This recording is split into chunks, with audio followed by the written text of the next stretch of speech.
Livro do profeta Ezequiel, o capítulo de número 28.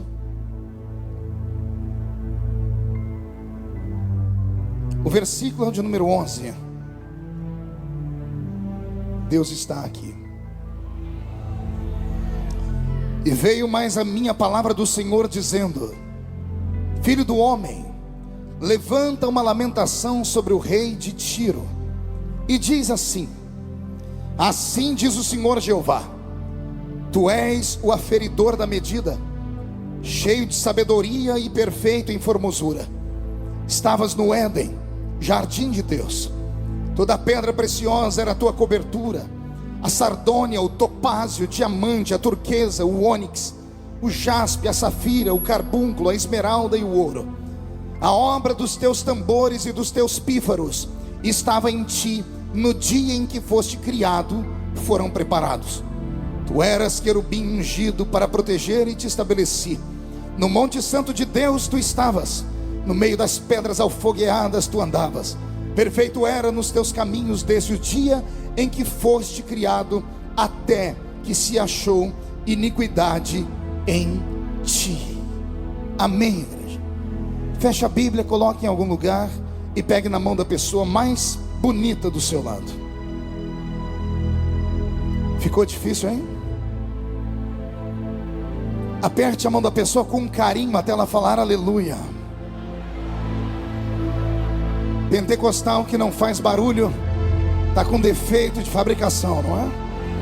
Vamos orar, igreja. Pai, nós te exaltamos, nós te glorificamos. Antes de ministrar a sua palavra, cerca este ginásio com a sua presença. E num raio de 5 quilômetros, onde houver um demônio alojado, eu dou a esses demônios segundos para sumirem daqui, porque se não sumirem, serão queimados pelo poder da sua glória que aqui será derramada. Rasgue o céu, manda anjos de fogo descerem aqui, que estes anjos desçam trazendo brasas de fogo nas mãos. Comecem a esparramar estas brasas entre nós, e onde houver um crente cheio do Espírito Santo, pega ele, Jesus. Toma ela, Jesus. Mas pega agora. Agora. Agora, meu Senhor.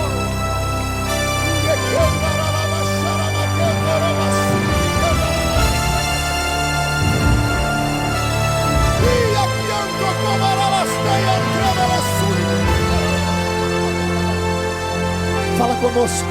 Cerca a nossa nação e as outras com o fogo do teu Espírito, em nome de Jesus. E a igreja que é soberana diz amém. E os que podem, tomem o seu assento, aplaudindo a Jesus, porque Ele é bom. Olhe para o irmão do seu lado, diga para ele: está com fome? Diga: nós vamos nos banquetear nessa noite aqui. Eu peço ao pastor Roberto que mude a música, e peço a sua atenção. Eu falei com Deus esta semana e pedi para que Ele me desse inspiração, para que a mensagem desta noite fosse um presente para as gerações póstumas. Acredito que os meus filhos, que hoje são crianças, 2 delas ainda, quando crescerem vão ouvir esta mensagem e vão ser edificadas. Se Jesus não voltar até lá, os meus netos também serão edificados. Acredito que até a 3ª e 4ª geração, antes do arrebatamento, ou se o arrebatamento não acontecer nesse período, vão se recordar do que nós vamos ouvir aqui nesta noite, porque existem mensagens e mensagens. Esta vai ficar guardada para sempre no seu coração. Posso ouvir um grito de glória a Deus? O livro do profeta Ezequiel, ou o profeta do coração endurecido, ou o profeta do rio do avivamento, o livro do profeta que trouxe a nós a revelação de tantas coisas gloriosas que haviam dentro do céu, e os seus olhos captaram mesmo estando aprisionado dentro de um grande cativeiro. Teve uma das revelações mais fantásticas que os homens poderiam conhecer. Ele enxergou com os olhos humanos aquilo que aconteceu na eternidade passada. É Ele quem revela para nós as características e o desenho de uma das criaturas mais fantásticas e mais formidáveis, pastor, que o Senhor Deus já criara em todo o seu universo. Ele conta para nós aqui, usando a figura do rei de Tiro. Ele usa a figura de um rei de Tiro para mostrar para nós aquilo que havia na eternidade. E ele então dá um desenho sobre a queda do grande anjo que nós hoje não tememos, mas também não queremos ficar perto dele. Temos como adversário, que é Satanás. Falar sobre essa história é pisar sobre o caminho da história. E eu preciso que a sua mente esteja aberta, para que você não fique nesse momento conjugando verbos ou equalizando equações teológicas. Apenas absorva.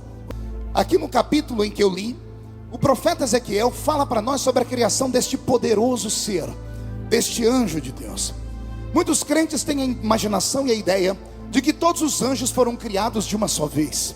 Mas ao olhar a Bíblia Sagrada, logo no capítulo 2 do livro do Gênesis, vamos ver que foi no 7º dia, no final de toda a criação, que o próprio Deus falou para todos nós que naquele dia ele terminara todo o seu exército celeste.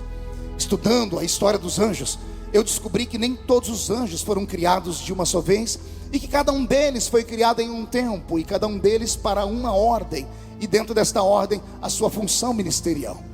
Entender isso é algo glorioso, porque um dia nós vamos conviver com eles, ainda mais se o arrebatamento for hoje à noite. E se for hoje à noite, daqui só 2 subir, o primeiro sou eu, quem é o segundo? E vem aí. Então nós precisamos conhecer um pouco da natureza desses seres. Para tentar entender sobre este processo de criação de Deus acerca destas figuras, tenho que reportar você ao livro do Gênesis, no capítulo 1. Logo no capítulo 1 do Gênesis, no verso 1 e 2, está ali a enigmática sentença de Deus sobre a criação da terra, dos céus, ou seja, do seu grande universo. No princípio criou Deus os céus e a terra. A palavra céus ali naquele original, ela é chamada de Shamaim no hebraico. E a palavra Shamaim não fala céu que podemos enxergar, mas sim o poderoso e complexo universo criado por Deus. No princípio criou Deus o universo e colocou dentro dele este planeta que nós chamamos de terra, mas que deveria ser chamado na verdade de planeta água, porque existe mais água nesse planeta do que terra.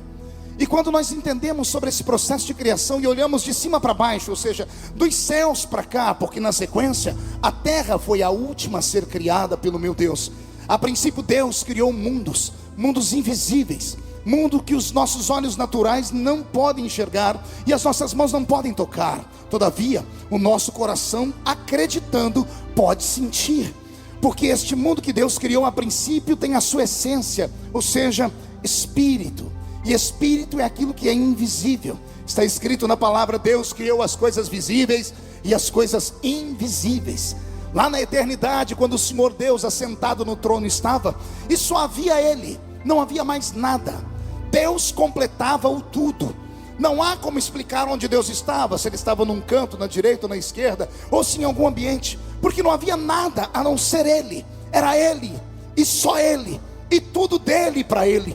E a sua bondade foi tão grande que Ele resolveu abrir-se e criar tudo aquilo que hoje os olhos humanos podem ver, e também aquilo que os olhos humanos não podem ver. Diz a Bíblia que no princípio Ele criou os céus, e a palavra céus não está aqui no plural à toa. Deus criou os céus, e quando caminhamos pela Bíblia, porque o bom crente caminha com a Bíblia na mão, nós vamos encontrar pelo menos um dos nossos irmãos, e foi Paulo quem contou para nós que ele conheceu um homem que não sabia dizer se com o corpo, se fora do corpo, havia ido ao 3º céu. Então, se ficarmos com a Bíblia, olharmos daqui de baixo para cima, vamos enxergar pelo menos 3 céus. O primeiro seria aqui o céu atmosférico, onde os pássaros voam e as nuvens perambulam. O segundo céu seria o céu cósmico, onde estão as estrelas, as galáxias, as nebulosas. E o terceiro céu seria aquele céu que quando nós falamos, a alma do crente suspira, e o crente espiritual tem os seus olhos lacrimejados. E quando ele é extremamente sensível, ele é capaz de tentar acelerar o processo para ir para lá, repetindo a oração do Espírito Santo assim: Maranata, Maranata, ora vem Senhor Jesus. Ou seja, o terceiro céu, o céu imarcessível da sua glória, creio eu que foi este o primeiro a ser criado. E neste céu todo poderoso, que os nossos olhos não podem contemplar, Deus teve um problema sério para falar desse céu. O Senhor arrebatou 2 homens e os levou lá dentro. Um voltou para cá e ficou com medo de contar para nós, e eu sei o motivo. Ele era um grande pastor, e pastor geralmente tem dificuldade em ensinar os crentes com aquilo que é quase que intangível. Ele precisa de algo bem forte para falar. Mas o segundo que Deus levou ao céu era um evangelista. E evangelista é como a gente sofre porque a gente fala mais do que deve. e a gente fala mais do que deve porque temos muitas mais oportunidades. Então Jesus levou para o céu Paulo, que era um grande pastor, e levou o apóstolo São João, que era evangelista. Como Jesus levou Paulo e mostrou para ele coisas grandes, o dia que Paulo foi tentar contar para a igreja o que ele viu, ele ficou tão amedrontado que ele empolgou o povo dizendo: eu vi coisas, esse homem, ele não falou que era ele, viu coisas inefáveis. Quando os crentes estavam dizendo conta, ele disse que não é lícito nem contar para vocês. Então imagine que ele teve dificuldades em revelar o que ele viu, mas graças a Deus que o Senhor conseguiu levar lá para o céu um homem que tinha um coração mais maleável, e ele levou João. E quando ele mostrou para João, na ilha de Patmos, o céu, antes de João dar qualquer desculpa, Jesus disse para ele: tudo que você ver, escreve num livro. E coube a João esse grande abacaxi. Pergunte por quê? Só falo se todo mundo perguntar. Imagine você, um homem de carne e osso igual eu e você, olhar coisas inefáveis lá em cima e trazer a existência para nós e colocar num papel. E João acabou colocando algumas coisas no Apocalipse que deixa todo mundo apavorado. Por exemplo, tem pessoas que acham que quando entrarem no céu vão andar em ruas de ouro mesmo. Só que não há ouro no céu, porque o céu é um lugar espiritual. Ouro é uma matéria da terra. Não, pastor, mas está escrito que nós vamos andar em ruas de ouro. É que João, um homem com muita dificuldade, ele teve que explicar para nós o que ele viu. Então ele viu algo lá que na mente dele era o ouro. Mas se eu conheço meu Deus, o céu tem coisa muito melhor do que o ouro. Pode brilhar amarelinho como ouro, mas com certeza é muito maior, porque o ouro da terra pode ser derretido e queimado. O céu não pode, porque onde Deus está é imaterial, e quem crê dê um grito de glória a Deus. Então Deus criou um reino potentado, poderosíssimo, e este reino feito, agora eu caminho aqui por um caminho que eu não sei nem explicar, porque Deus faz este céu de matéria, mas matéria é aquilo que pode ser tocado. Então falta na linguagem desse homem aqui uma palavra para explicar qual foi a matéria que Deus usou para fazer o céu. Porque se matéria é aquilo que pode ser tocado, o céu não pode ser tocado, pelo menos não com este corpo que nós estamos aqui. Então Deus, tenha piedade de mim, porque me falta palavras para explicar. Deus criou o seu céu com algo parecido com a matéria, mas é muito maior do que a matéria. E depois que ele criou esse céu todo poderoso, quando ele colocou lá os seus grandes edifícios, porque a Bíblia Sagrada diz que há edifícios lá, João caminhou dentro de uma cidade, e ele deu para nós o tamanho dela, as direções para onde ela vai, e como ela é imensa. Eu me lembro que quando garoto ouvi a irmã Chile Cavalhais cantar que a ditosa cidade era linda, e se eu pudesse eu iria para lá agora. Então Deus criou este céu poderosíssimo. Quem crê nisso, diga eu creio. Agora que este céu está criado, a mente de Deus criou, o seu poder criativo trouxe do nada a existência desta linda cidade, deste grande paraíso celeste. Deus olhou para ele e viu que tudo que ele fez era perfeito, mas faltava dentro daquele lugar algo que a matéria também não pode ser dita, porque tem dificuldade em encontrar na linguagem do homem o que. Deus olhou aquilo tudo e percebeu que tudo era tão perfeito, mas estava ele só assentado no trono. É claro que dentro da sua divindade, Pai, Filho e Espírito Santo. E Deus resolveu povoar aquele lugar com seres. Deus resolveu criar seres poderosos. E o Senhor pensou nos anjos, e o Senhor trouxe à existência os anjos. Deus não fez os anjos, Ele criou os anjos. O verbo fazer, ele é o verbo asa no hebraico. E o verbo asa no hebraico, ele significa fazer a partir de uma matéria-prima já existente, algo que pode ser tocado. O verbo usado para Deus criar os anjos é exatamente o verbo criar, porque o verbo criar no hebraico é o verbo bara ou bará, ou seja, criar do invisível. Deus estava sentado no trono, e sentado no trono ficou. Quando ele pensou nos anjos, ele trouxe os anjos à existência. Pergunte de que forma? Não pela palavra. Deus não disse haja anjos. Pelo que eu entendo da Bíblia, a palavra anjo, ela é muito complexa. No livro dos Salmos e de Provérbios nós vamos encontrar homens que conheceram o mundo espiritual diferente de nós, que enxergaram anjos em seu tempo, que caminharam pela terra dizendo: anjos são espíritos ministradores, que ministram a favor daqueles que hão de herdar a salvação. A palavra espírito vem do grego ruach, e ruach é sopro ou hálito. Então quando Deus faz os anjos, Deus faz espíritos ministradores. Assentado no trono estava, assentado ficou. A mente dele criou, e Deus trouxe eles à existência pelo sopro da sua boca. E ao soprar, Deus criou estes seres poderosos. Por isso não podem ser destruídos, por isso não podem morrer, por isso não podem desaparecer, porque são seres feitos da própria essência divina, são seres feitos do próprio Espírito de Deus. Quando Deus os sopra, de dentro do Senhor saem essas criaturas poderosas, e o Senhor vai os fazendo, cada um a seu tempo. Deus cria anjos. A minha Bíblia Sagrada é tão rica que ela começa a dizer que esses anjos são feitos em categorias. Nós vamos encontrar os querubins, nós vamos encontrar os serafins, e nós vamos encontrar na nossa Bíblia o nome de apenas um arcanjo. Não há dois nem três. Ah, pastor, e Gabriel? A Bíblia diz que Gabriel é feito da mesma essência, do mesmo poder, mas a Bíblia não ousa chamar ele de arcanjo. Diz que ele é um príncipe como Miguel, mas a Bíblia só fala de um arcanjo. Então eu fico com aquilo que a Bíblia diz. O meu pensamento dessa história que eu estou aqui dizendo para vocês, ele vai longe, porque, como eu disse a princípio, eles não foram criados todos juntos. Cada um foi criado em um seu tempo. E esse último que eu citei, esse grande arcanjo, foi o último a ser criado com uma leva de anjos especiais. E por quê, pastor? Por que é que Deus criaria um anjo com espada na mão, se na eternidade passada não tinha inimigos? Por que é que Deus criaria um exército para guardar o céu de quem? Contra quem? A princípio Deus cria os anjos do céu somente para adorar o seu nome. A princípio Deus coloca esses querubins, que são anjos da guarda, mas não são anjos que guardam com espada, notoriamente falando. São anjos que protegem, ou anjos que cercam o trono de Deus. E quando a Bíblia fala de serafins, ela vai um pouquinho mais longe.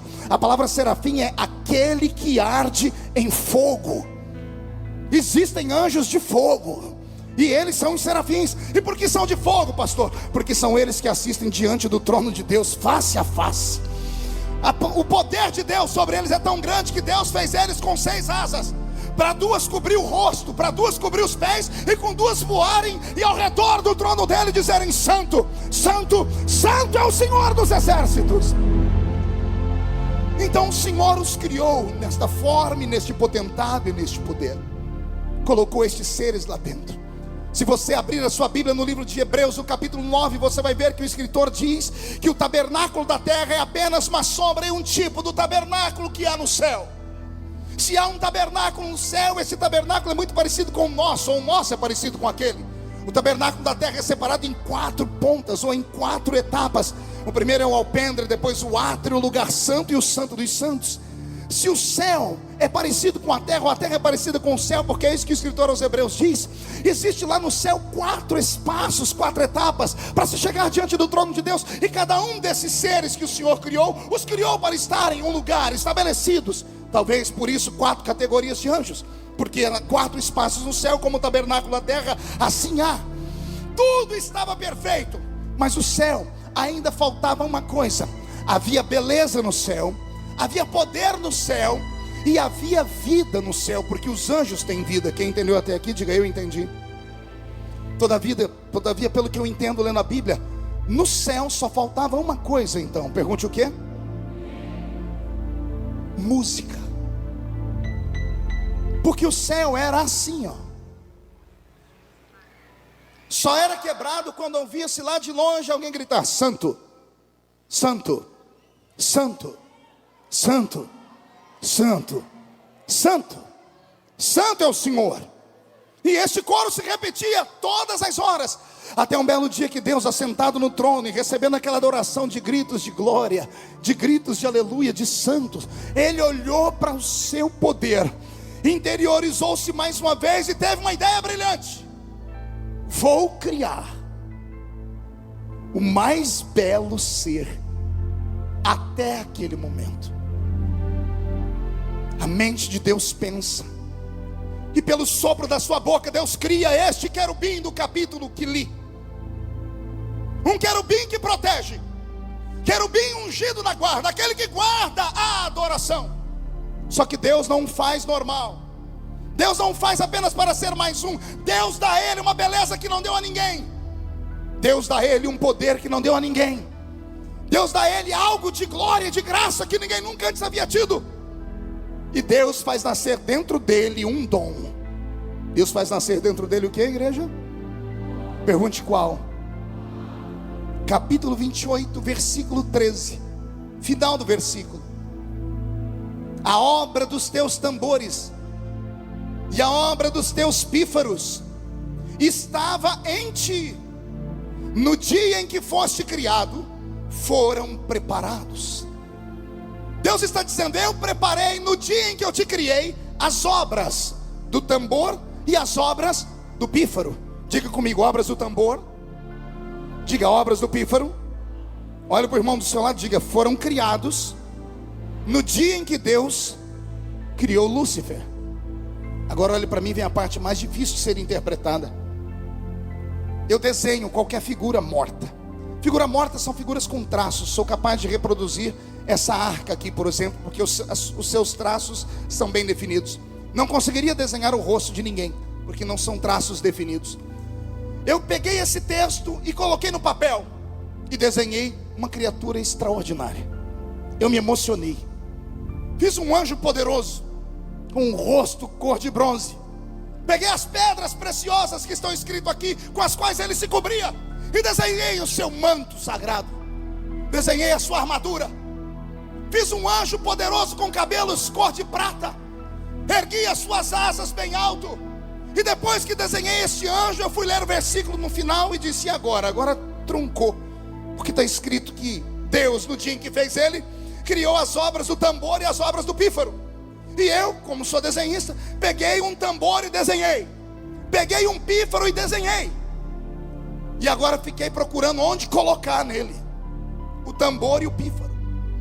Pendurei o tambor no pescoço dele, ficou feio.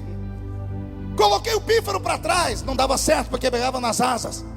Tentei amarrar pelos pés, não tinha onde colocar um tambor e um pífaro. E eu falei: Deus, tem alguma coisa errada. Ou o poeta escreveu errado, ou o profeta entendeu errado. O Senhor disse: ninguém entendeu nada errado, está escrito certo. No dia em que eu criei Lúcifer, eu criei a obra do tambor e a obra do pífaro. Eu falei: Senhor, eu peguei o tambor, peguei o pífaro, não consigo encaixar nele. E o Senhor disse: eu não disse que criei nele o tambor, eu não disse que criei nele o pífaro, eu criei nele, ou seja, dentro dele, eu criei em ti a obra do tambor e a obra do pífaro. Olha para o seu irmão e diga: está com o coração preparado? No dia em que Deus fez Lúcifer, depois de conduzir aquele anjo ao poderio de glória e dar a ele beleza extraordinária e força, Deus colocou dentro dele a obra do tambor e a obra do pífaro. O que é a obra e o que é a obra do tambor? O que é a obra do pífaro? O pastor Roberto vai nos ajudar. Pastor Roberto, qual é a obra de um tambor?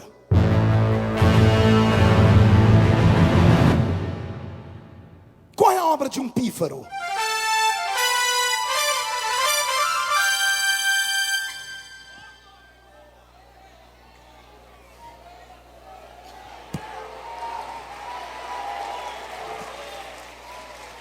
Escute, no dia em que Deus criou esse anjo, Deus não pendurou um tambor nele, nem um pífaro na boca dele. Deus colocou dentro dele a obra do tambor. Deus criou e colocou dentro dele a obra do pífaro. Respire fundo. No dia em que Deus criou Lúcifer, Deus colocou dentro dele o maior dom que encanta o mundo. Esse dom é capaz de encantar seres inteligentes e até seres que não têm inteligência. Na Holanda, por exemplo, descobriram um método para fazer as vacas darem mais leite. Colocam algumas sinfonias de Bach, de Beethoven, e quando as vacas escutam aquela música perfeita, o seu organismo trabalha diferente e elas dão mais leite. Em algumas indústrias do estado de São Paulo aplicaram isso, colocaram música dentro das fábricas, e dependendo da música, as pessoas produzem mais e trabalham mais. Os gideões e missionários da última hora, depois de 20 anos, entenderam que a música funciona tanto, que toda vez que um pregador vai pregar, coloca-se um fundo musical aqui. Quando não tem um fundo musical, parece que arrancam de nós uma perna ou um braço. Quando Deus fez Lúcifer, Deus fez dentro dele a música. A música nasceu com ele. Olhe para o seu irmão e diga: já ouvi isso. Não, mais alto, diga: já ouvi isso. Diga, mas de outra forma. Me disseram que Lúcifer era o maestro do coral. Quem já ouviu essa expressão, maestro do coral? Mão direita para cima, agarre o ombro do seu irmão com carinho e respeito. Chacoalhe ele até ele ficar irritado. Diga, Deus te trouxe hoje aqui só para dar um sacudidela na sua alma. Agora, com base no quê? Não tem Lúcifer com uma batuta na mão regendo. Então de onde os nossos velhos pais tiraram a ideia de que ele era o maestro de um coral? Se querubim é anjo de guarda, e a gente entende que querubim sustenta o trono de Deus aqui. Lúcifer é um querubim diferente. Deus deu a ele algo que não deu a nenhum outro ser naquele tempo. E é esse anjo que agora vai encantar os outros anjos. Pergunte como. Só fala se todo mundo perguntar. Se eu entendo do que eu estou falando, Lúcifer era um ser musical. Ele não falava, ele cantava. Quando ele andava, cada passo que ele dava, saíam sons de música. Quando ele abria as asas, por onde ele passava, os anjos paravam e olhavam e diziam: grande é este ser, grande é este ser.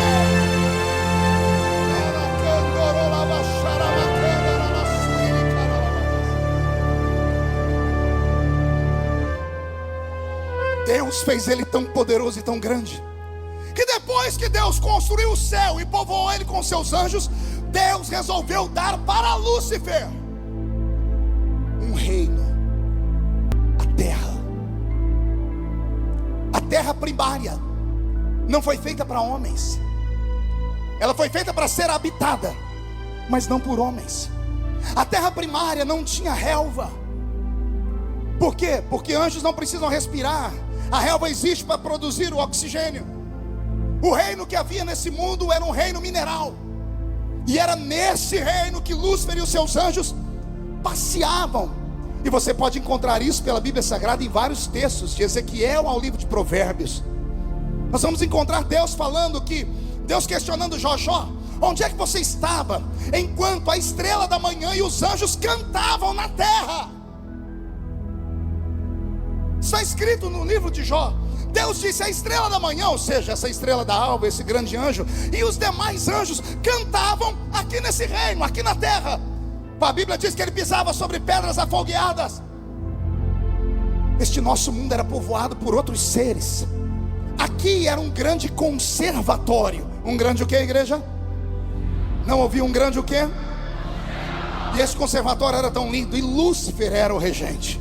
Era ele quem ensinava a cada um dos anjos a sua nota musical.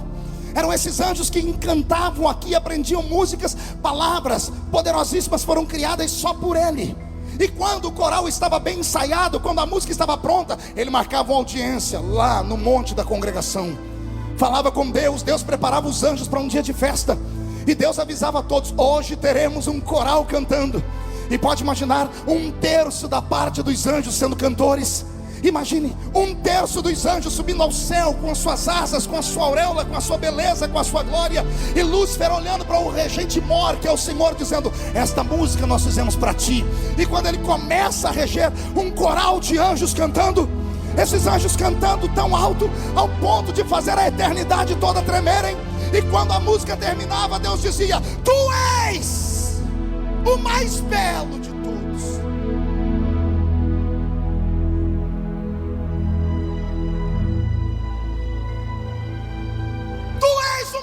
De todos.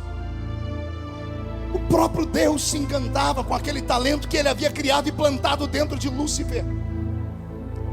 Quando ele descia aqui para a terra, ia falar com seus súditos, e os seus súditos conversavam com ele, alguém plantou uma sementinha ruim no coração dele, dizendo assim: olha, você é quase igual a ele, hein? Isso cresceu. Quando você abre a Bíblia no livro de Isaías capítulo 14, você vai ver como foi que a queda dele foi promovida, como foi que ele arquitetou o projeto. A Bíblia diz assim: e tu dizias no seu coração: eu subirei ao céu. Subirei aonde? Não ouvi. Subirei aonde? Pergunta para o seu irmão: ele estava aonde se ele vai subir? Ele estava aqui. Subirei ao céu. acima das estrelas de Deus, exaltarei o meu trono. E ele é um pouquinho mais petulante, porque ele aperta um pouquinho e diz: e serei semelhante ao Altíssimo. O problema não é subir ao céu, o problema é querer ser igual a Deus. Quando ele disse eu serei igual a Deus, ele achou que Deus não estava ouvindo, mas Deus está em todos os lugares ao mesmo tempo. Deus é onipotente, onipresente, onisciente. Deus encontrou a maldade no coração dele, e quando ele disse eu subirei ao céu acima das estrelas, acima do trono de Deus, exaltarei o meu trono e serei semelhante ao Altíssimo. No dia em que ele disse serei igual a Deus, lá no céu Deus se ajeitou, olhou para baixo e liberou uma palavra só. Esta palavra em hebraico,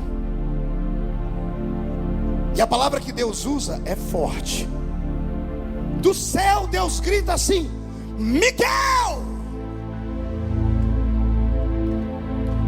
Pastor, o senhor é louco, o senhor falou que Miguel não tinha sido criado ainda. É agora. A palavra Miguel significa no hebraico: quem é igual a Deus? Não, você não entendeu? Eu vou desenhar. A palavra Miguel é uma pergunta: quem é igual a Deus? Aqui embaixo Lúcifer falou: eu serei igual a Deus. No céu Deus grita: quem é igual a Deus?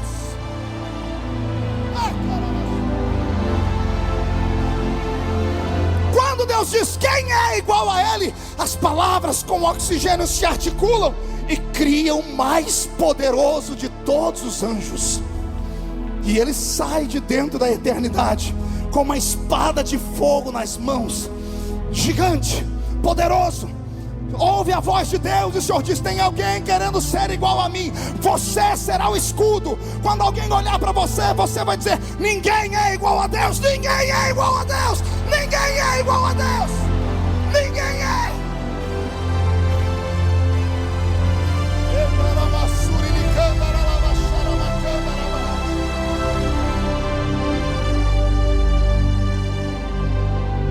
O arcanjo é o último a ser criado. Ele é criado exatamente para isso, porque agora há um motim no céu, há uma rebelião no céu. E Deus a princípio não criou anjos para guerrearem, porque não havia nem um princípio de rebelião. Deus não tinha inimigos. Mas agora nasceu o primeiro. E se nasce o primeiro inimigo, Deus faz nascer o primeiro defensor. Houve batalha no céu. Apocalipse capítulo 12. A cauda do dragão, quando caiu, arrastou 1/3 das estrelas que lá estavam. A batalha foi terrível, não se sabe quanto tempo levou. Não foi do dia para a noite, nem em fração de segundos. A eternidade não pode ser contada, porque o tempo sequer existia.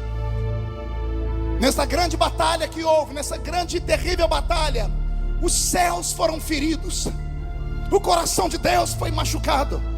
Mas Miguel executou o juízo, prendeu Satanás, com ele 1/3 da parte dos anjos. E agora que eles estão aprisionados, Deus encontra uma dificuldade só. Pergunte qual? Só haviam 2 reinos: céus e terra. Não há inferno. O inferno não havia sido criado. O inferno é um acidente de percurso. Como os anjos não podem ser destruídos porque são eternos, estão aprisionados e Deus tem que mandá-los para algum lugar. É nesse momento que esta terra sofre uma eclosão ou uma explosão. Jesus em Lucas olhou para o céu e disse: eu via Satanás caindo do céu em forma de um relâmpago. A queda deste anjo, com 1/3 da parte dos anjos, bateu na terra e quebrou a sua crosta por inteira. E o que havia do fundo da terra veio brotando em forma de águas. E todos os anjos foram aprisionados, os anjos caídos foram aprisionados nas águas. Pastor, o senhor é louco? Não. Ezequiel capítulo 27, olha o que está escrito no versículo 27. As tuas fazendas, as tuas feiras, o teu negócio, os teus marinheiros, os teus pilotos, os que consertavam as tuas tendas, os que faziam seus negócios, e todos os teus soldados que estão em ti, juntamente com toda a congregação que está no meio de ti, cairão no meio dos ares, no dia da tua queda. No versículo 24, no tempo em que foste quebrantada nos mares, nas profundezas das águas caíram os teus negócios, e toda a congregação no meio de ti. A terra foi destruída, e esses seres foram aprisionados nas águas. Agora que eles estão aprisionados nas águas, e as águas insuflam a terra, Deus tem que prendê-los lá. E a Bíblia diz no versículo 2, a terra era sem forma e o Espírito de Deus, a palavra pairava significa movia-se, como um carcereiro que cuidava. Em um texto no hebraico diz que a palavra pairava é cubava, criava para o novo renascimento. O Senhor aprisiona esses seres nas águas, porque Ele tem que construir o inferno para eles. Só que o inferno ainda não está criado, porque não havia ainda trevas. E agora que eles estão aprisionados nesse planeta que está destruído, tudo perde a vida e o sentido. Há silêncio no céu. O coral caiu. Ninguém tem coragem de cantar mais. A tristeza de Deus inunda o universo. Mas Deus é um ser criativo. Um belo dia os anjos estão passando perto do trono e olham para o rosto dele está brilhando. Sorriso de orelha a orelha. Ele convoca alguns querubins, preparam o seu carro, e ele sai lá da sua eternidade. E ao sair daquele céu, ele vem para esse nosso cosmos, e ele dá um grito: haja luz. O grito é tão forte que até hoje você pode ouvir o eco do grito ao ligar a sua televisão num canal que não existe, e você vê aquelas faíscas, aquela estática. Isso é comprovado pela ciência, que isso são resquícios daquilo que chamam de Big Bang. Dizem que o universo foi criado através de uma explosão do nada. Eles não estão errados, foi criado de uma explosão, mas não era do nada, é dele. Não foi só um grito de boom, foi a voz dele dizendo: haja luz.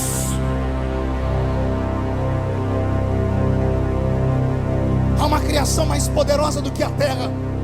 Se você ler depois no livro de Provérbios, capítulo 8, verso 26, você vai ver Deus dizendo assim através do grande sábio: antes de fazer a terra, eu fiz o pó do mundo. Antes do pó da terra existe o pó do mundo.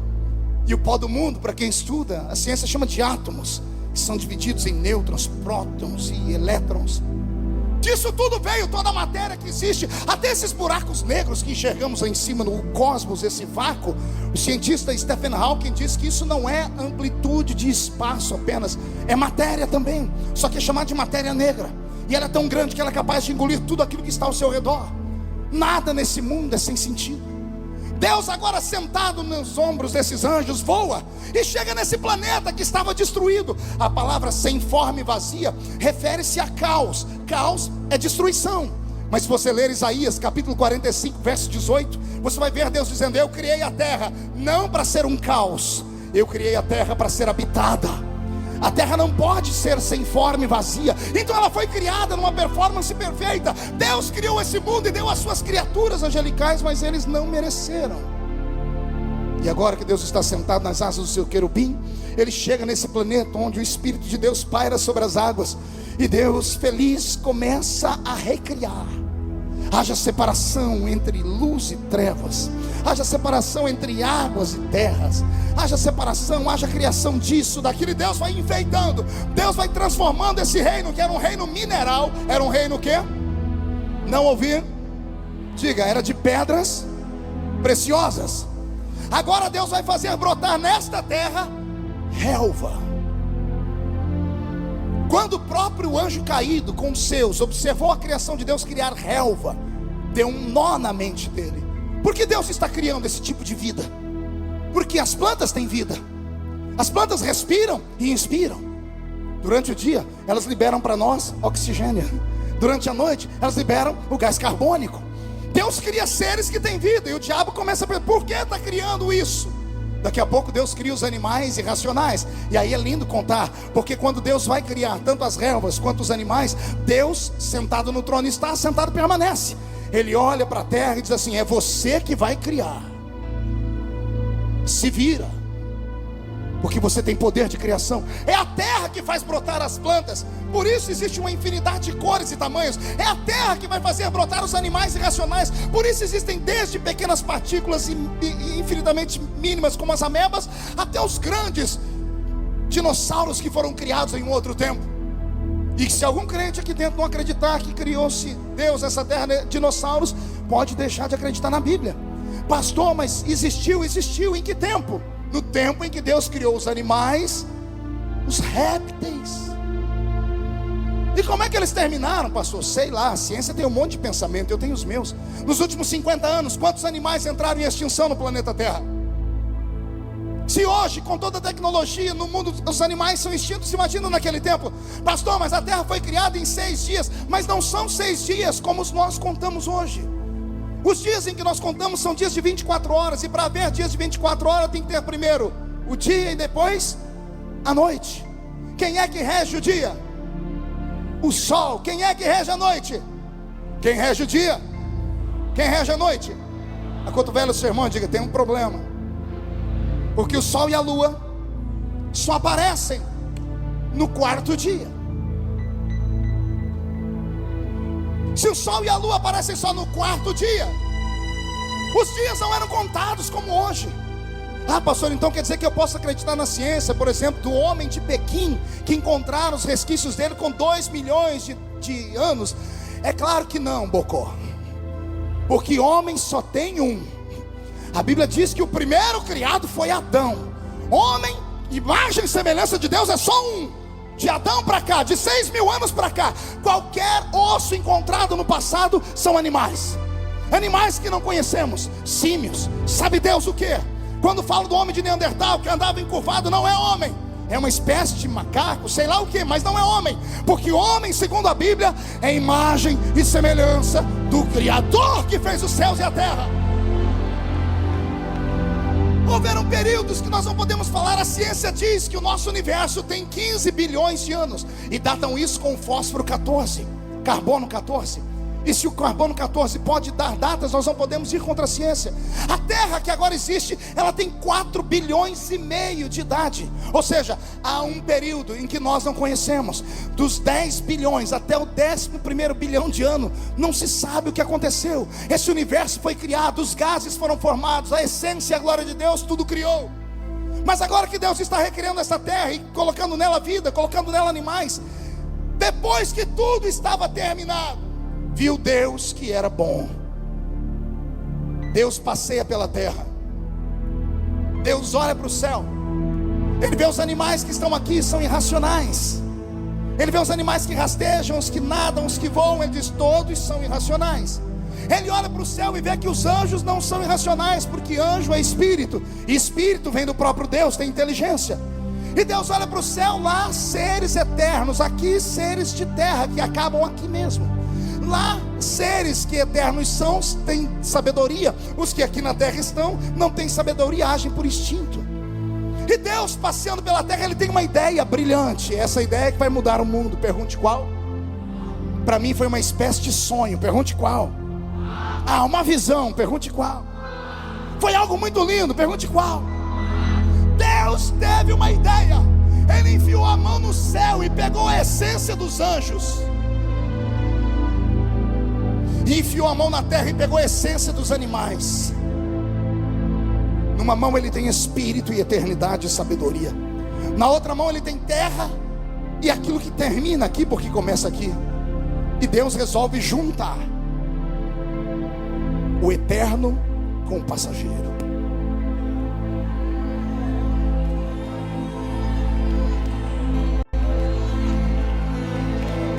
Agora que a matéria está pronta, Deus levanta ela e diz: eis aqui a mais bela de todas as criaturas. Alguém sabe de quem eu estou falando aqui? Então murcha a barriga, estufe o peito, olha para o seu irmão e diga assim: não está gostando não? Diga, é de você que ele está falando, bobão. Vou repetir: Deus cria a mais bela de todas as criaturas. Você.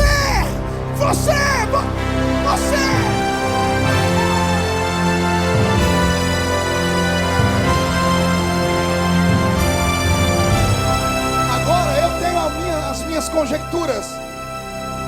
E a melhor maneira de se ensinar em uma escola dominical para os nossos filhos: para criar os anjos, Deus sentado no trono estava, sentado ficou. Pensou neles e os criou assim. Para criar os animais irracionais, Deus sentado no trono conversou com a terra e disse: crie você os animais. E a terra fez brotar os animais. Poder da palavra, poder do seu fôlego de vida, do seu hálito, do seu espírito. Agora essa criatura que ele vai criar, ele diz, essa vai ser diferente. Deus manda os querubins pararem perto do Éden. Eu não sei se no rio Tigre ou se no rio Eufrates. Deus desce dos anjos, arregaça as orlas do seu manto, ou no Tigre ou no Eufrates. Ele crava a mão no fundo do rio e pega a argila.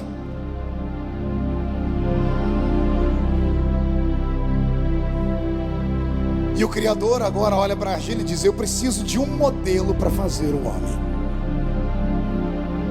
Eu imagino Deus dizendo assim: eu quero uma passarela aí do céu, todos os anjos passem, por favor.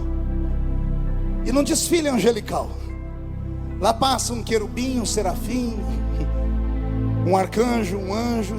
E graças a Deus, Deus não nos fez como eles. Quer perguntar o motivo?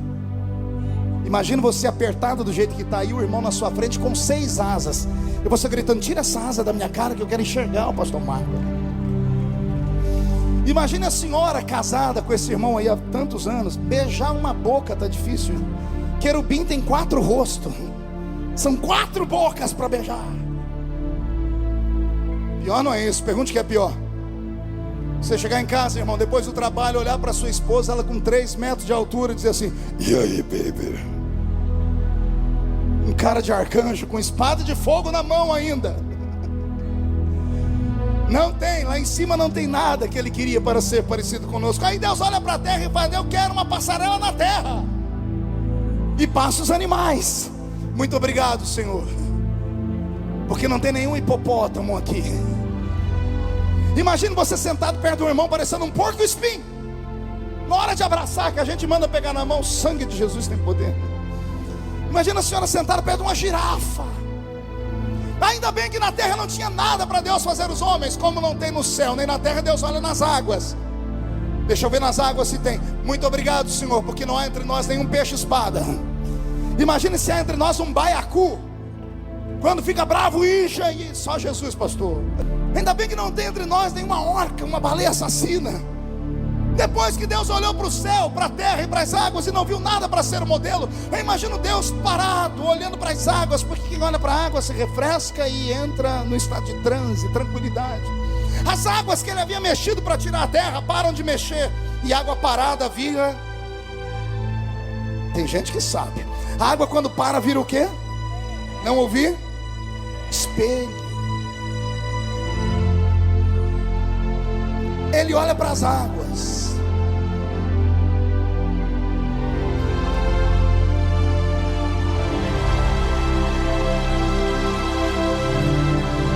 A Bíblia diz que o corpo de Jesus foi criado na eternidade passada. O Cordeiro foi morto antes que o mundo fosse criado. Ele viu o corpo, e ao ver o corpo diz: já tem um modelo para fazer o homem. Homem não vai ser chimpanzé. Se você é da teoria de Charles Darwin e o seu avô foi orangotango, é problema seu. Eu sou herdeiro de Adão, sou imagem e semelhança do Criador.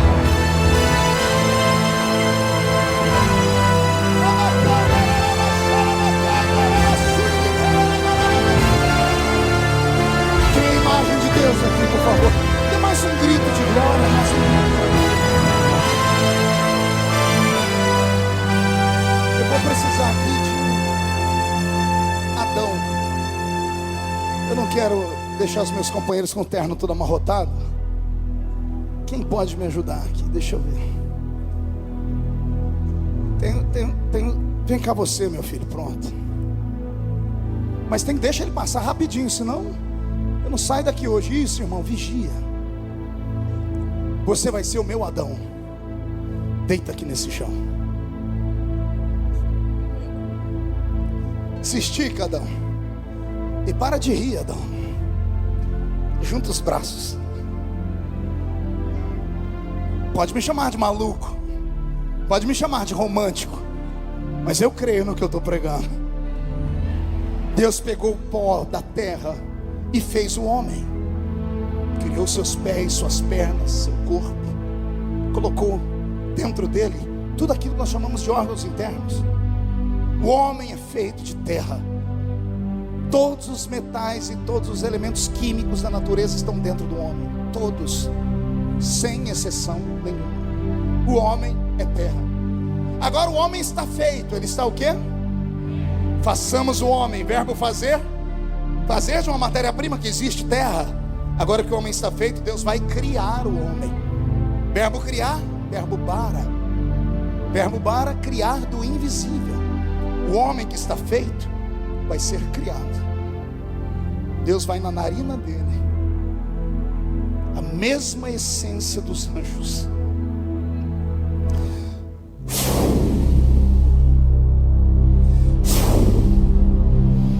A Bíblia diz que Deus sopra sobre as narinas dele e o coloca de pé.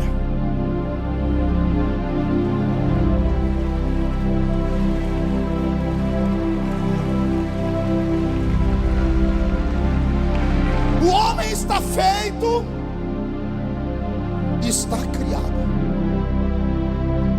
E agora, pastor? Agora vem a parte mais linda. E aqui eu começo a pregar. Segura aí, Adão. Quando Lúcifer caiu, ele caiu por causa do dom que Deus tinha dado a ele. O dom que Deus deu a ele não foi só o dom da música. Ele era um adorador. Era ele quem encantava o coração de Deus. Ele quem deixava Deus de sorriso de orelha a orelha. Era ele que deixava Deus se sentindo importante. Quando ele caiu, o céu perdeu esse adorador. Antes de cair, Deus cravou a mão dentro dele e arrancou dele esse poder. Por isso ele tombou. Todo ser humano que nasce para uma coisa e ele perde a essência daquela coisa para ser, ele perde a vontade de viver. Toda pessoa aposentada, parece que antes da hora ela fica sem ocupação, daqui a pouco ela tende a entrar em depressão e a morrer. Dois velhinhos ficam juntos, enquanto um está do lado do outro, ele fica vivo. Quando um morre, dias depois vai o outro embora. A essência para a qual a pessoa vive, quando deixa de existir, se perde. Ele foi criado para adorar. Lúcifer não foi criado para outra coisa, foi criado para adorar. Mas Deus arrancou dele o poder da adoração, porque ele devia adorar a Deus e ele recebeu a adoração para si. Agora que Deus tirou de Lúcifer, Deus vai dar para outro. Ele criou Adão. Agora ele diz: tudo que era de Lúcifer agora é seu. Essa terra era dele, agora é sua. Esse reino era dele, agora é seu. E o que era dele, eu dou para você também. Me adora.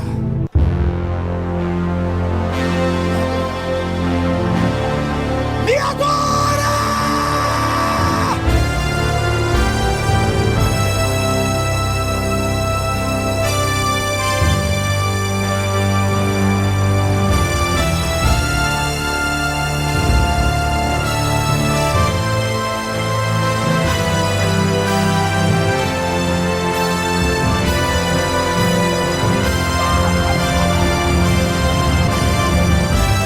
Se tem alguém que nasceu para adorar, tire o pé do chão.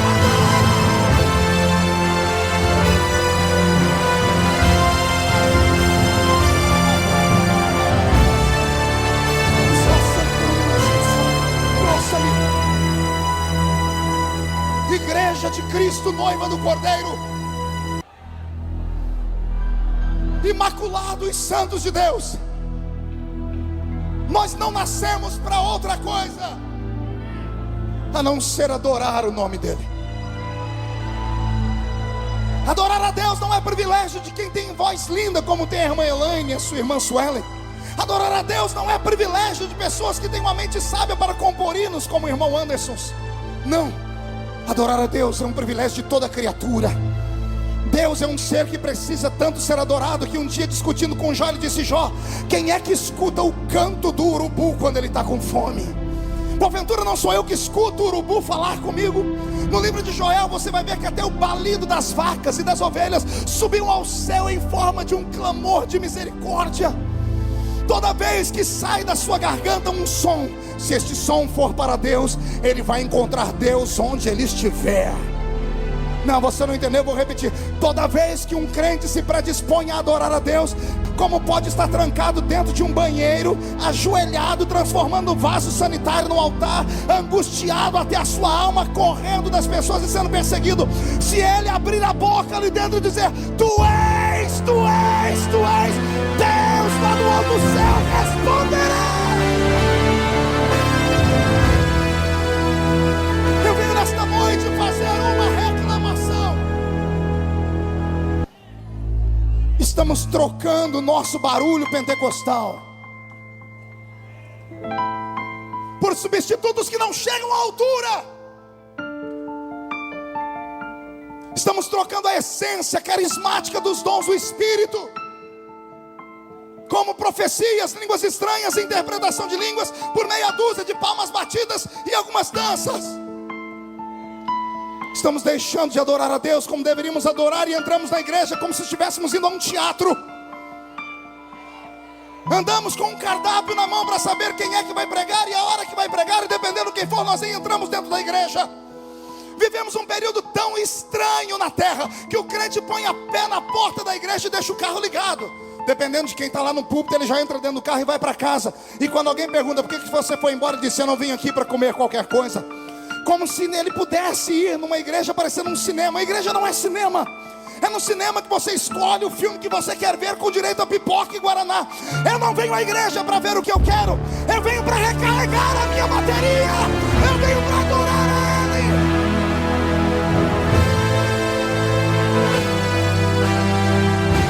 Você não sabe o poder que está nessa sua garganta. Eu vou repetir: você não sabe o poder que está nesse seu grito de glória. Se você entendesse o que acontece quando um crente grita, você estava virando cambalhota nesse lugar. Isso não é mensagem para crente intelectual, isso é mensagem para canela de fogo.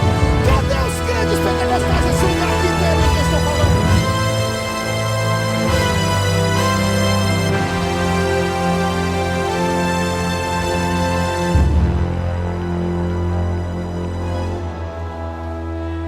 Pastor Marco, calma aí, o equilíbrio, pastor. Que equilíbrio? Não, pastor, o que as pessoas lá fora vão dizer. As favas com as pessoas que não nos compreendem. As favas com os ímpios. Oremos para a sua salvação, mas as favas com o que eles pensam de nós.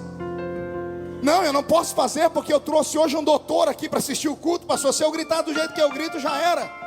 Somada essa sua maquiagem que a senhora usou 40 minutos na frente do espelho, já que se pintou tanto, usa pelo menos uma maquiagem que dure 24 horas. Por causa dessas coisas, da nossa roupa, da nossa aparência, os crentes hoje estão bloqueados.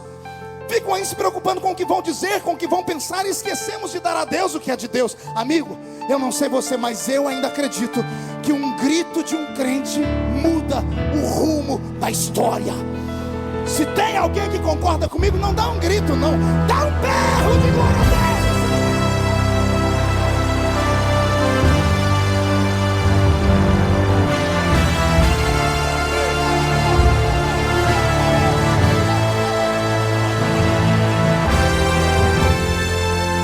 Por que é que você acha que o diabo te odeia tanto?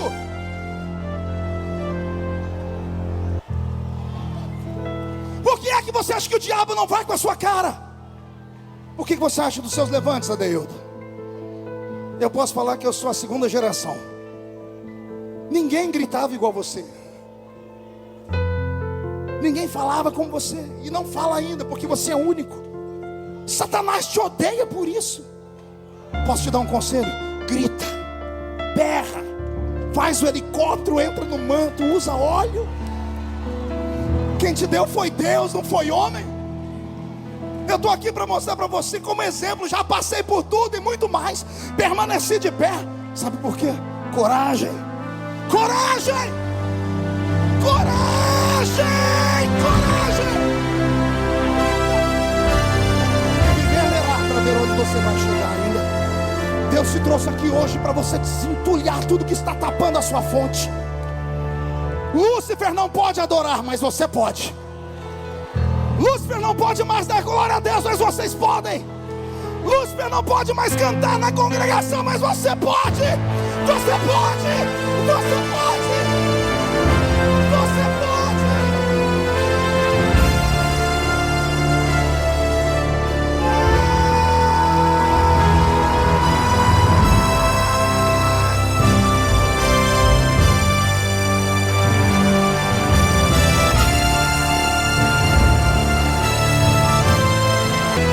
Estamos falindo. Ouça. Estamos falindo.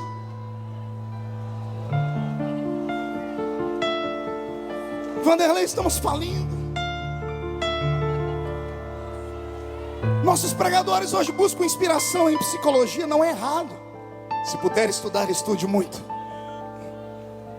Nossos pregadores se inspiram em outros, ouvindo apenas mensagens para fazer coisas bonitas. É importante falar bonito. A igreja é a noiva, precisa ouvir do bom e do melhor.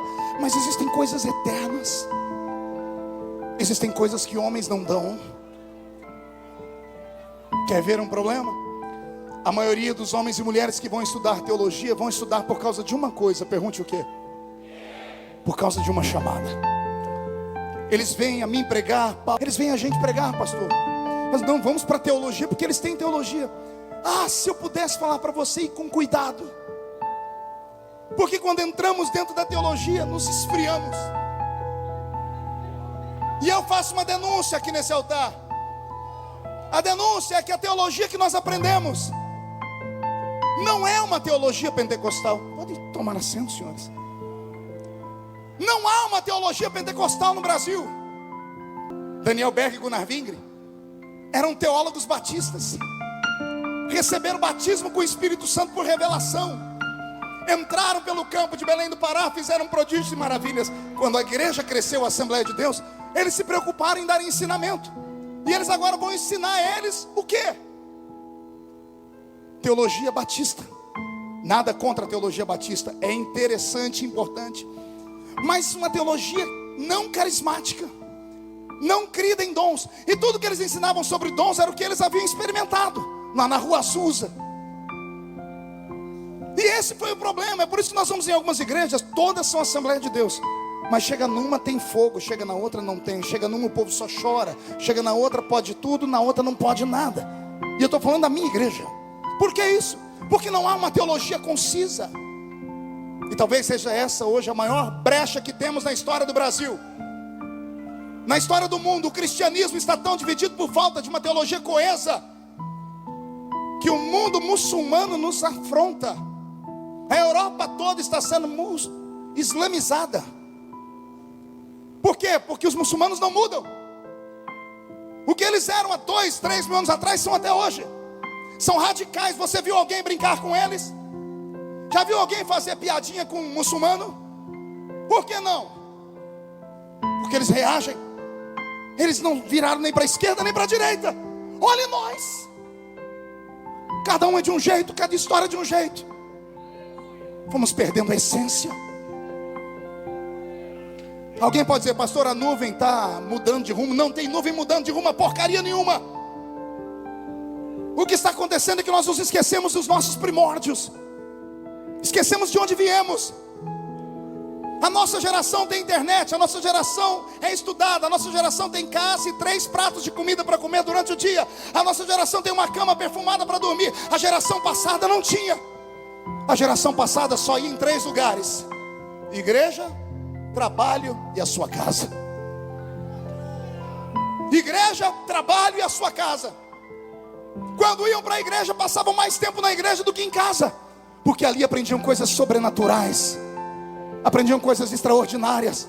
Que saudade lá do salãozinho da Rua 1, onde eu fui criado, ouvindo os meus profetas, os meus presbíteros. ver o velho Ovidio Ramos pregar de 1,80 m de altura, com a mão parecendo uma raquete de tênis, não sabia falar nada, ia falar, vamos ler aqui no livro de Êxodo. O dia que Deus me tomou no culto dele, ele falou, hoje Jesus me falou que vai levantar alguém aqui. E Deus me deu o texto da Bíblia, no livro do profeta Albuquerque. Não tem Albuquerque? E alguém disse, meu vídeo, não tem esse livro na Bíblia não. Eu disse, vai ler a Bíblia, rapaz. Tem Albuquerque sim. O Albuquerque falou assim, ó, aviva a sua obra. No meio dos anos, a notifica. Nós não tínhamos ouro e prata, mas tínhamos o levanta e anda. Não tínhamos instrumentos bonitos, não tinha ninguém que era poliglota, não tínhamos carros importados, mas a gente tinha um coração de um adorador. Oh meu Deus. E não eram hinos tão poderosos como esse de hoje. Era o foi na cruz onde um dia eu vi. Era a face adorada do meu mestre. Deus não está falando conosco de saudosismo. Deus está falando sobre princípios inegociáveis. E você negociou seus princípios, e o Espírito Santo se afastou de ti. Graças a Deus terminou aquela novela do Félix. Eu recebi ligações, pastor, dizendo, graças a Deus acabou. Eu falei, por quê? Porque agora os crentes vão vir para o culto de novo. Porque os cultos não atraem mais as pessoas. As igrejas têm que enfeitar, têm que colorir, têm que colocar jogo de luz, gelo seco, tem que colocar um cardápio, tem que dizer, essa semana vem tal, na outra vem tal, na outra vem tal. Os crentes não querem mais ir para a igreja. A televisão é mais atrativa. Os crentes não sabem o que vem fazer na igreja. Eles não têm noção do que estão fazendo na igreja. Você não veio aqui ver um artista, você não veio aqui para ver quem é que está com a roupa da moda. Ao entrar dentro de uma igreja, você vai recarregar as suas baterias.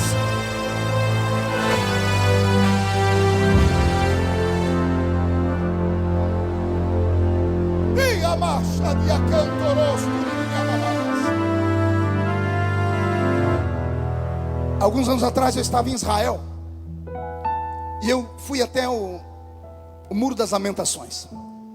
Levei comigo um amigo, Cid Moreira. Alguém lembra do Cid Moreira aqui, da Rede Globo? Mr. M. O Cid é crente. Aí nós fomos lá no Muro da Lamentação, pastor. Para achar um espaçozinho naquele muro, um Deus nos acuda.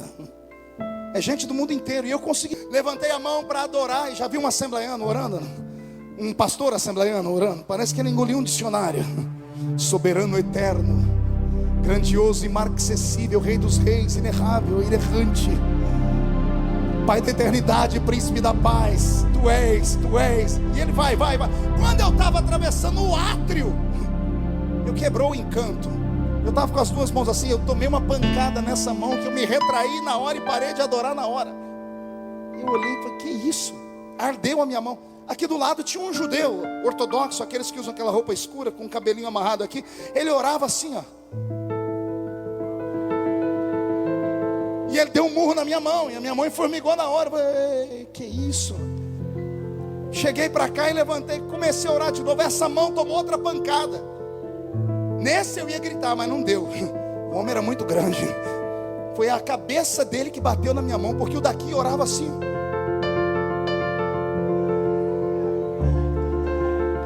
Eu comecei a olhar ao meu redor, tinha gente que orava assim, ó. E eu fui achando aquilo muito estranho. Eu chamei o meu intérprete, eu disse, o que esse povo está fazendo? Ele ficou bravo. Ele disse, povo não, são meus irmãos, e eles estão orando. Eu, pentecostal, ó a besteira que eu falei. E precisa de tudo isso?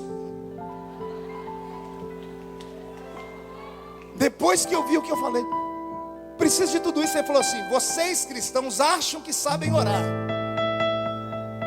Ele falou, mas vou ficar quieto porque você está pagando a minha diária. Eu disse, não, me conte, pode falar que se eu estiver errado eu aprendo. Posso mesmo, está entalado aqui há anos. Diga. Ele falou, então tá bom. Vocês não sabem orar. Eu falei, como não? Ele falou, vocês quando começaram a orar há 2.000 anos atrás, já fazia 4.000 anos que a gente orava. Pegou aí ou não? Quando nós aprendemos a orar há 2000 anos, quando a igreja nasceu, os judeus já oravam há 4000 anos ao Deus de Israel. Aquilo mexeu comigo, contra fato no argumento. Eu disse, tá aí, e onde é que eu estou orando errado? Ele disse, vocês crentes, vocês oram só com a voz. Vocês não leram o profeta dizendo que Deus não quer repetição de palavras? Eu disse, tem que orar de que jeito? Ele disse, ore como os meus irmãos. E ele apontou para aquele que estava assim. Eu disse, o que ele está fazendo? Ele está orando. Eu falei, para que ele está fazendo assim? Ele está dando murro no demônio? Ele disse, não, ele está orando com a voz e dizendo, o meu braço também ora a ti.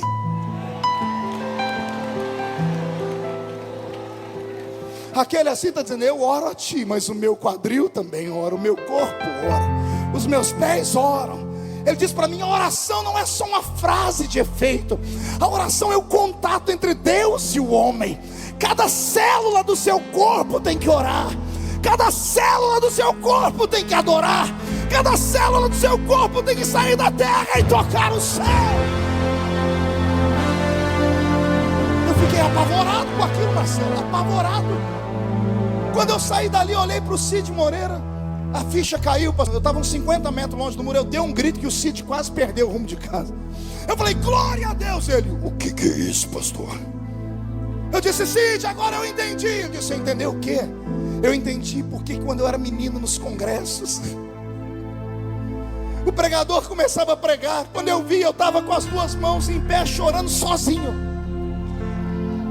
Aí eu ficava com vergonha e sentava. Teve dia que eu olhei, eu comecei a pular. Quando eu vi, eu estava lá no altar caído. E quando eu voltava morrendo de vergonha, dizendo, como é que eu vim parar aqui? Naquele dia eu aprendi que dentro de mim, dentro de você, habita o Espírito Santo. Deixa eu te falar dele. Pense num ser todo poderoso, mas extremamente carinhoso e apaixonado. Quando você atravessou aquele portão e entrou nesse ginásio, ele estava lá na porta te esperando, com as mãos assim, ó, ansioso. Quando você passou, ele disse, é hoje. Se ela deixar, é hoje. Se ele deixar e desejar, é hoje. O Espírito Santo, ele está entre nós. É ele que nos ajuda a glorificar. É ele que nos ajuda a adorar. É ele que está fazendo os seus olhos marejarem lágrimas. É ele que está fazendo as suas pernas tremerem, esse frio na boca do estômago. Não tenha medo, não tenha medo, Gideonita. Não se importe com quem está à sua esquerda ou à sua direita. Quem fala de você não paga as suas contas.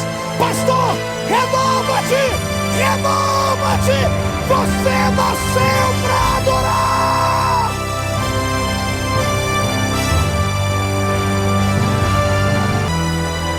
Segure, estou terminando. Querem tirar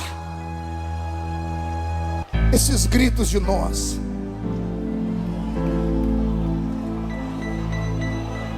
Querem acabar com essa essência. Nos acusam de sermos desequilibrados, malucos. Nos acusam de sermos despreparados. Alguns têm a coragem de gravar DVDs sobre isso. Outros iriam até para programas de TV e falar para nós, cuidado com isso aí, fica pulando muito para pegar na asa do anjo. Querido, se você não entende o que eu sinto, fica no teu lugar. Não toque nesses pequeninos de Deus. Não toque nesses homens e mulheres, porque é a única alegria que eles têm. Quando eu entrei aqui no Gideões há 16 anos atrás para pregar, eu dei um testemunho que anos antes, em 1988, quando eu entrei aqui nesse congresso pela primeira vez, o púlpito era do lado de lá e o ginásio era bem menor. Eu não tinha dinheiro para comprar água. A gente vinha 4 da manhã para encontrar um lugarzinho com a cadeirinha de sentarmos aqui, ficarmos até o dia virar. A única alegria que eu tinha era gritar, era pular, suar, cair para o chão, ser arrebatado e voltar. Era a única coisa boa que eu tinha, porque era um momento de extravasão minha. Respeite a minha pessoa. Se você é do seu jeito, se você é parado aí parecendo uma estátua de museu, eu te respeito. Mas me respeite por ser um pentecostal. Me respeite. Me respeite. Me respeite. Eu não grito porque quero. Eu não pulo porque quero. Não é teatro. é uma erupção, é um vulcão, é uma glória, é a glória que vai descendo e subindo. Se você deixar isso acontecer, Jesus vai te batizar com o Espírito Santo agora. Você não tem que voltar para sua casa frio, vazio, do jeito que você veio. Os demônios vão te respeitar depois dessa noite. Na sua boca está o dom que era de Lúcifer. Põe para fora, põe para fora, põe para fora, põe para fora, põe para fora, põe para fora, põe para fora.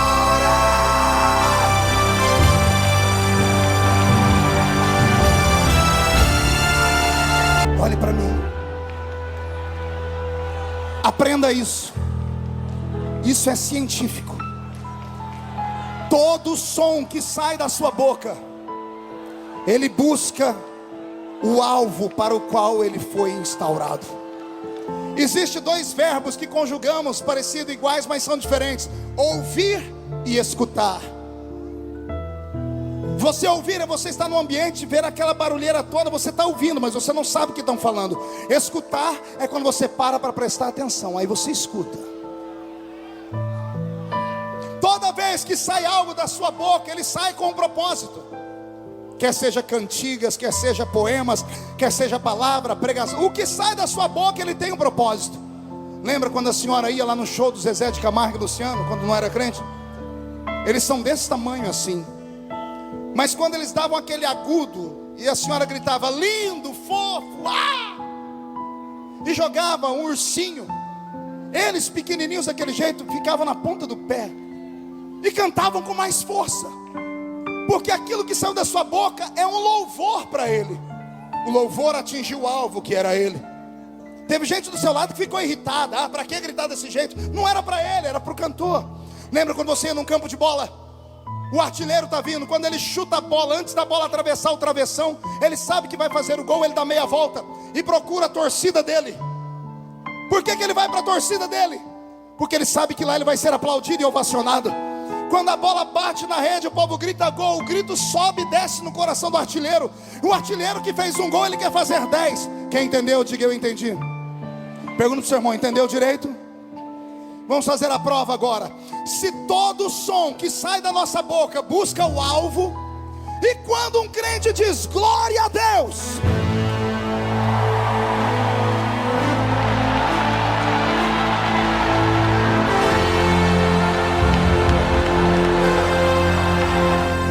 o único Deus que está na terra é o Espírito Santo, e o Espírito Santo não se incomoda, é Ele que diz, vai dar glória para Deus. Quando você diz glória a Deus, o seu grito sai do ginásio, atravessa o teto, atravessa o espaço atmosférico, atravessa o espaço cósmico e entra no céu onde Deus está. Adora! Concluindo, mão direita para o céu, faz um carinho nas costas do seu irmão e diga, vai doer só um pouquinho. Se quiser se sentar, pode se sentar. Uma palavra para os adoradores. Quando você canta no banheiro, ele já não te suporta. Imagina quando ele vê que você entra numa igrejinha para cantar para 5, 10 ou 10 mil. E quando você abre a boca e o seu timbre alcança aquela nota alta. E se for dos reteté, né? Se for do reteté da tropa de elite, começa a marchar. O diabo fica apavorado. Nessa minha vida eu já vi diabo amarrar engravatadinho, botar crente rico no banco. Já vi o diabo botar gente para ser humilhada, poliglota, que falava em 5 idiomas. Já vi o diabo botar para correr gente com guarda-costa. Mas eu nunca vi o diabo aguentar um canela de fogo. Nunca, nunca, nunca, nunca. Cuidem do dom que Deus deu para vocês. Se não é aqui, vai ser em outro lugar. Cuide. Agora ouça-me, Roberto, mude a música. Será que só eu percebo que nos últimos anos sofremos uma mudança radical nos nossos louvores? Está acontecendo isso com os pregadores também. Hoje a pessoa vem, canta uma música e acontece. Essa música faz ela subir às alturas. Começa a lotar estádios, começa a cobrar cachês altíssimos. E de repente a pessoa que todo mundo queria ouvir, do dia para a noite ninguém mais lembra que ela existe.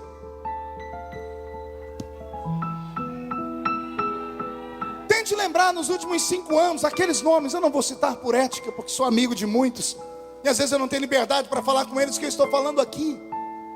Por que é que acaba tão rápido? Eles sofrem com a síndrome de Lúcifer. Receberam um dom. Esse dom é tão lindo que eles encantam todo mundo. Será que só a minha igreja nesse mundo tem problema com músico?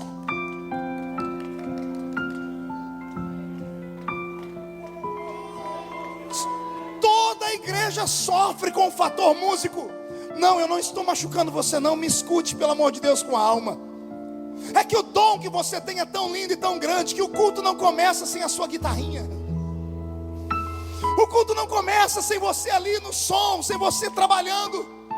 E a cobrança em cima de você é pesada demais. Às vezes você não tem estrutura para aguentar. Não é a pressão da igreja só que você sofre, é a pressão do inferno. Pastor, mas eu moro lá na esquina do Sovaco Sujo. O senhor acha que o diabo me conhece? O diabo sabe do que Deus pode fazer na sua vida da noite para o dia. Escute, eu às vezes menosprezo pessoas porque sou ser humano. Você menospreza as pessoas pela aparência, mas o diabo não. Porque ele sabe que uma virgem na cidade de Nazaré pode dar à luz ao Filho de Deus e ele mudar a história do mundo.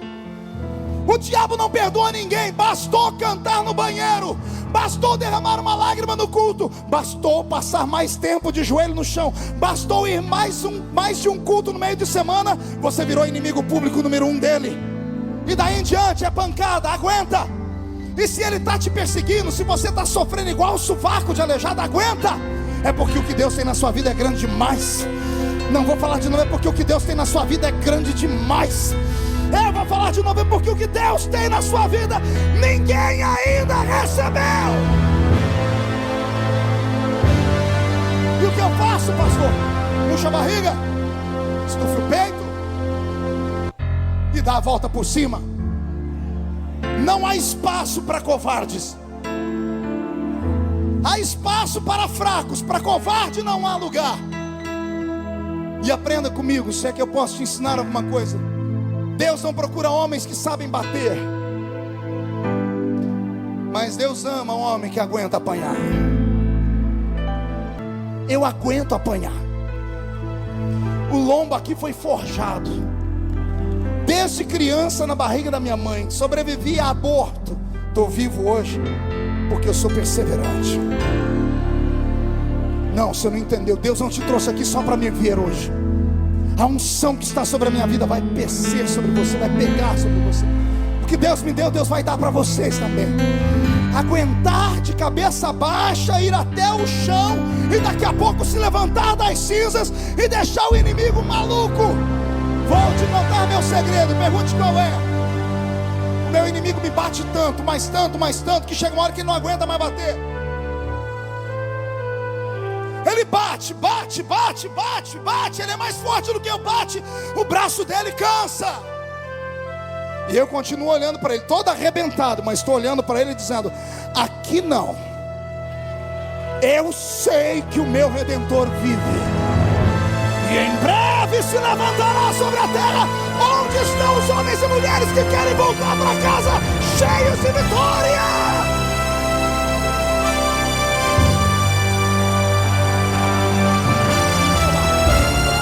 Adorar, todos de pé, por gentileza. Pega na mão do irmão que está do seu lado.